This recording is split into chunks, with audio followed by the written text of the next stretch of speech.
Olá, meus irmãos, Deus os abençoe no precioso nome de nosso Senhor Jesus Cristo. É um grande privilégio quando chega essa hora para a nossa conversa. E hoje eu quero continuar meditando em alguns parágrafos da mensagem, o único lugar provido por Deus para adoração, sustentado por Deuteronômio 16 e também apoiado por Mateus capítulo 15. Essa é uma escritura muito importante para entender aonde que a igreja deve estar posicionada nesta hora e qual a razão pela qual a verdadeira igreja jamais será enganada. Ela será sem mancha, sem mácula, nem ruga ou coisa semelhante, porque ela é predestinada por Deus. Deus colocou dentro dela o seu espírito, lhe deu um coração novo, lhe deu um espírito novo, e escreveu nas tábuas de nosso coração a verdadeira palavra. E o verdadeiro eleito não está se estribando em seu próprio entendimento. O verdadeiro eleito foi na mão do anjo, tomou o livro e comeu, e em seguida reprofetizou, ou seja, falou apenas aquilo que disse o mensageiro. Porque a verdadeira igreja seria uma noiva, veja, virgem para a palavra, ou seja, ela não conhece nenhuma interpretação, nenhum dogma, nada, porque a ordem dada por Deus é de que não deveria haver fermento misturado com a palavra. Até mesmo Jesus disse: um pouco de fermento leveda a massa toda.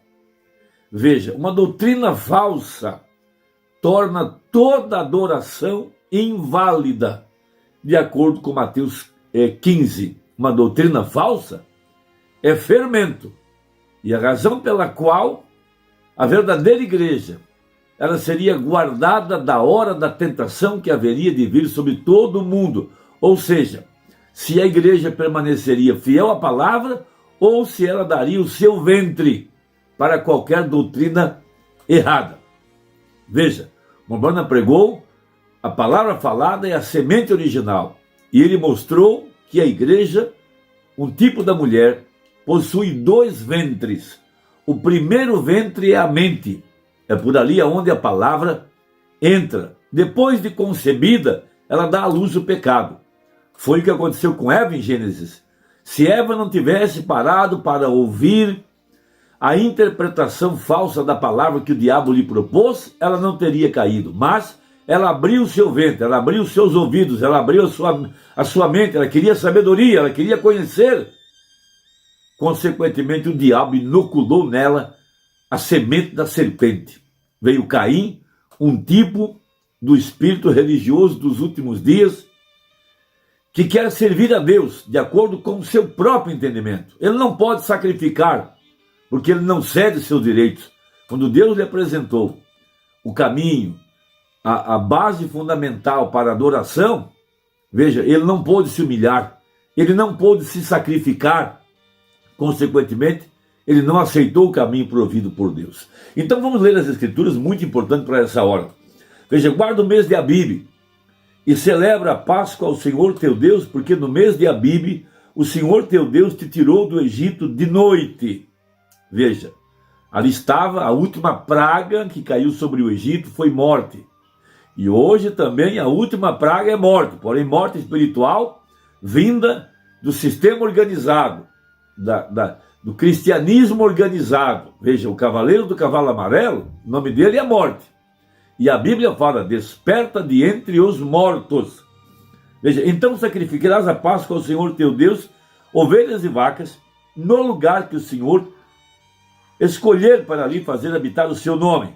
Nela não comerás levedado. Veja, foi por isso que o profeta introduziu Mateus capítulo 15, quando Jesus disse aos fariseus e aos escribas do seu dia que eles estavam invalidando a palavra ao colocar um pequeno acréscimo no mandamento que diz: honra teu pai e tua mãe, para que vivas muitos anos e tudo te vai bem. Mas eles acrescentaram algo assim: aquilo que os pais poderiam aproveitar de mim, se eu der como oferta lá para o templo, não está obrigado a honrar o pai e a mãe. Veja, tudo envolve dinheiro, tudo envolve uma manobra para tirar dinheiro das pessoas. Então Jesus disse que com esse acréscimo eles tinham invalidado a palavra, consequentemente eles estavam adorando a Deus em vão, porque não estavam adorando de acordo com a verdade da palavra. Então veja, fermento, mistura. Temos aí misturado na mensagem tantas coisas falsas, pastores com 2 ou 3 casamentos, o retorno do profeta, outros que já estão no milênio, outros que dizem que os mortos já ressuscitaram, já ressuscitaram, outros que disseram que não tem mais sangue, não tem mais misericórdia, outros que batizam em nome de William Branham, e tantas coisas erradas. Veja, não comerás levedado. A verdadeira igreja será guardada por Deus, ela não será enganada, ela não cairá na tentação do diabo, ela não está atrás de sabedoria, porque a água que faz bem para a semente eleita é a revelação da palavra. E a verdadeira igreja fica esperando até que o Espírito Santo lhe revele a verdade da palavra. Então eles tenham assim diz o Senhor, ou então eles ficam calados. Eles se firmam no assim diz o Senhor. Essa mensagem é o assim diz o Senhor para nós. Veja, 7 dias nela comerás pães asmos. Veja, esses 7 dias estão apontando o tempo da nossa saída. Nesse terceiro êxodo, no final da era de Laodiceia, a 7ª era, eles comiam 7 dias pães asmos, representando as 7 eras da igreja, onde não poderia haver nenhum fermento, nenhuma doutrina falsa. E lá depois do 7º dia eles saíram, veja, mostrando que aqui a igreja também sairia na 7ª era. E ela estaria ao redor do cordeiro, do corpo palavra, do macho, Cristo, veja, comendo o cordeiro, não comendo doutrinas e pensamentos e opiniões de quem quer que seja, especialmente esses que dizem que estão na era da noiva e agora não podem mais pregar apenas o que disse o profeta e colocam suas próprias mensagens misturadas com aquilo que disse o profeta. Levedado. Essa aqui é a verdade. 7 dias nela comerás pães asmos, pão de aflição, porquanto apressadamente saíste da terra do Egito, para que te lembres, veja, do dia da tua saída da terra do Egito, todos os dias da tua vida, levedado não aparecerá contigo por 7 dias, em todos os teus termos, porque da carne que matares à tarde, no primeiro dia, nada ficará até amanhã. Isso é algo maravilhoso.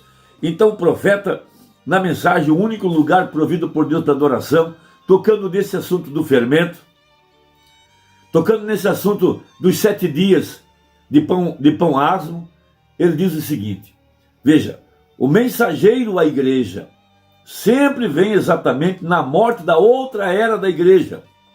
Sempre. A morte dos pentecostais produz o arrebatamento da noiva. Está vendo? A morte de Lutero produziu Wesley. A morte de Wesley produziu os pentecostais. A morte dos pentecostais produz a mensagem agora. A mensagem chamando um povo para sair. Veja, aqui está bem aqui, padronizado por toda a escritura. Não há nenhuma escritura da Bíblia que não se conecte uma com a outra. Está vendo? Todos esses tipos. Eu não tenho instrução, mas tenho o Espírito Santo que me mostra através de outro canal que me ensina da natureza. Isto é pela palavra. Tem de ser a palavra as coisas que estão prometidas. Veja, carne, o sacrifício. No primeiro dia nada ficará até amanhã. Veja, agora, até mesmo Lutero, o qual tinha verdade e ensinou a igreja que o justo viveria da fé. Você não vai querer se agarrar a isso como sendo a doutrina completa. Veja, na era metodista, o que você fará? Queimará isso com fogo? Do que foi esse tipo? A denominação que sai dessa palavra é uma casca, o talo, as palhas, tem que ser queimadas com o fogo. Essa parte denominacional pela qual passa não deve ficar, tem de morrer completamente. Veja, ele está falando agora a noiva aqui, só a noiva, avançando através de cada era. Veja, muitos estão tentando injetar para dentro das igrejas o movimento pentecostal ao redor dos dons, música e assim por diante. Veja, isso foi uma era passada. O verdadeiro avivamento para nós hoje é ao redor da mensagem, ao redor do cordeiro, ao redor do livro, ao redor da palavra. Vá na mão do anjo, tome o livro e coma, faça festa com os asmos da sinceridade. Note, veja, o sangue do cordeiro, veja, estes são o corpo de Cristo, o sacrifício, o sangue do cordeiro na porta. Agora lembre-se, o cordeiro foi morto, qual foi um tipo de Cristo. Veja, isso é algo muito grande. No entardecer, note, o cordeiro era Cristo em forma figurativa. Ou será que falei isso certo? Um tipo, Cristo foi o cordeiro. Era para ele ser o macho, o primeiro da velha ovelha mãe. Ou teixo, seja qual for que escolham chamá-la, tem de ser o seu primeiro. E ele tem de ser testado primeiro para ver se há defeito nele. Veja, agora Cristo foi testado. O primeiro cordeiro da ovelha mãe, Maria, a virgem, e foi testado pelo quê? Satanás contra a palavra. Quando ele atingiu Eva, ela caiu. Atingiu Moisés, ele caiu. Mas quando atacou Cristo e tentou citar errado a escritura para ele, ele descobriu que esse não era Moisés, está vendo? Veja, esse ele foi testado. Ele se virou e disse, se tu és o filho de Deus, agora dize-me que tu realizas milagres e dize-me que o Messias há de fazer isso. Agora, se é isso, tu estás com fome, tu não tens comido, transforma essas pedras em pães. Ele disse, está escrito, nem só de pão viverá o homem. Seu credo e assim por diante. Mãe de quê? Ou mais de quê? Toda a palavra. Uma parte da palavra? Não, toda a palavra que sai da boca de Deus. É disso que o homem vive, está vendo? O cordeiro foi testado para ver se havia algum lugar em que ele havia caído. Essa era a grande obra-prima, através da qual Deus estava se expressando. Ele mesmo disse, esse é meu filho amado, em quem tenho prazer, pois ele está refletindo meu caráter, minha natureza, meus planos, meus propósitos, meus valores, meu caráter. Veja, representando totalmente Deus. Foi testado em toda a palavra, mas permaneceu sem pecado. Porque Deus encontrou alguém que poderia viver de fé no que estava escrito. Veja, seguindo aqui um pouquinho, no parágrafo 173, veja, o sangue devia ser posto nas ombreiras da porta. Veja, o sangue é a vida do animal. Comerás a sua carne, mas o sangue dele, que é a vida, derrama-o. Está vendo? Veja, o sangue era para ser posto na verga das ombreiras da porta da casa onde o sacrifício era aceito. Glória! Qual é a vida? O nome. Ele pôs o nome da pessoa.